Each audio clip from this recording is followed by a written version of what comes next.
Today we are gathered at Kirinyaga to express our grievances to the government because this issue of UHC, it has come about because of both the national government and the county government. We have tried to engage both levels of the government, but from what we understand, the county government do not want the UHC staffs to be absorbed to permanent and pensionable. Yet they want us to continue offering services to the same counties.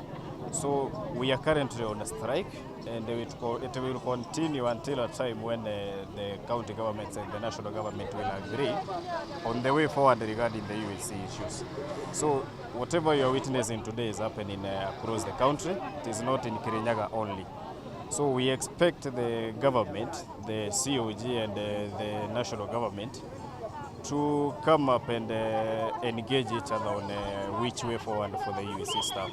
Otherwise, this strike is going forward, and we are not going back to our working stations until our demands are met. We have around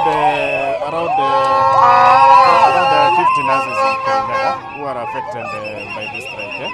The nurses that work in Kirinyaga County government. We also have other cadres, the clinicians, the lab technicians, the public health officers. We are a total of 8,700 people in Kenya. We are Kirinyaga UHC nurses who were employed in 2020 under the in 2020 under the UHC program, and were put on a contract of 3 years. After the 3 years, the Council of Governors met and decided to extend for a further term of 3 years. However, when PSC went and sat down, they said that an extension of 3 years would be contravening so many laws under the labor laws, and so they recommended an extension of 1 year, after which we were supposed to be absorbed. But again now, after the 1 year lapsed in 2024, Council of Governors again decided that they cannot extend, so we were given another 2 years, which should end next year. However, last year, those who were posted in the national facilities were absorbed, and those seconded in the county were left out, which is discrimination. Again, we were supposed to receive a 31% gratuity that was due at the lapse of the first 3 years, which did not happen. So at the lapse of the 3 years, we did not receive our gratuity. So now we are here demanding that we need our permanent and pensionable terms. We also need our salaries to be harmonized per the SLC laws, because now there are only few reasons why somebody should be put on contract, that is short term or people who have aged. If you look behind me, these people are very young. They are very young, so they are not supposed to be on contract. And again, UHC is not a short-term thing, it's a long-term thing.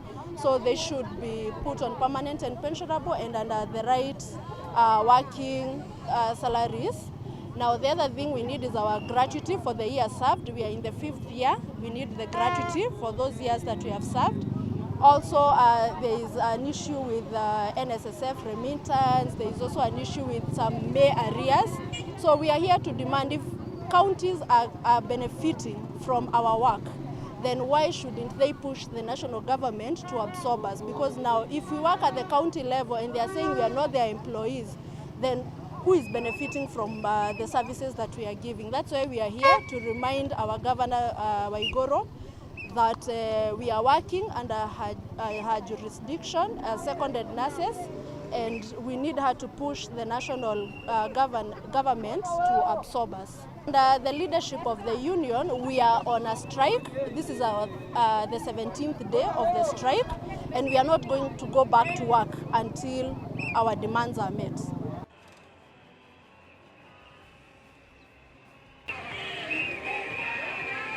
One